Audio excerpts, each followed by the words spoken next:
যে হাত দিয়ে রাজাকারের বাচ্চারা ৩২ নম্বরে আগুন দিয়েছে কিংবা ৩২ নম্বর ভাঙচুর করেছে, আপনাদেরকে বলছি যারা বাংলাদেশে আওয়ামী লীগ করেন, প্রতিটি মানুষকে বলছি, আমরা হয়তো আজকে দেশের বাহিরে, একটি কথা মনে রাখবেন, যে রাজাকারের আলবদরের বাচ্চারা এই ৩২ নম্বরে হাত দিয়েছে তাদেরকে চিনে রাখুন, তাদের নাম লিস্ট করে রাখুন,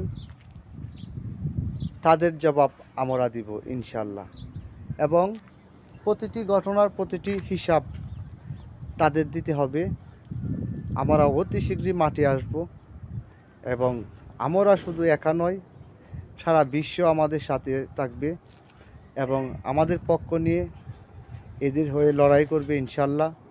আমাদের নেত্রী মাননীয় প্রধানমন্ত্রী শেখ হাসিনা এইরকমই একজন নেত্রী, যার কিনা পিছনের দিক সকল কিছু ধ্বংস হয়ে যাবার পরও পিছনে তাকানোর সময় কিংবা পিছনে তাকিয়ে ভয় পাওয়ার ব্যক্তি নয়।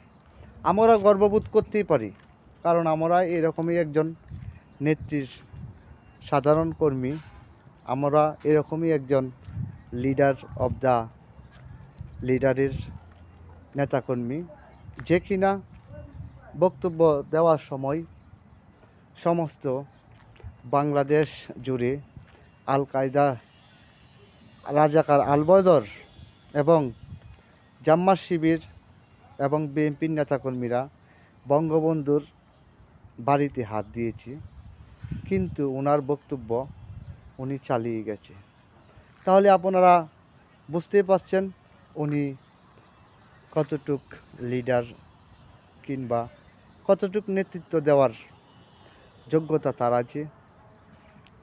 আমরা সকলেই আমাদের নেত্রীর জন্য দোয়া করি মন ভরে, এবং আমরা যে যেখানে আছি আমরা প্রস্তুতি নেই, হয় মরব নয় মারব। এটাই হোক আমাদের স্লোগান। জয় বাংলাকে পুনরায় আবার স্বাধীন করব ইনশাল্লাহ। এবং এ রাজাকার আলবদর এবং ডক্টর ইউনূস জঙ্গি গোষ্ঠীকে এবং সমন্বয়ক নামের যে কুৎসিত বাংলাদেশে জন্ম হয়েছে চিরতরে নির্মূল করে দিব ইনশাল্লাহ। এবং আর যাতে ভবিষ্যতে কোনো দিন এই বাংলার বুকে মাথা নাড়া দিয়ে না উঠতে পারে সে ব্যবস্থাই করব ইনশাল্লাহ।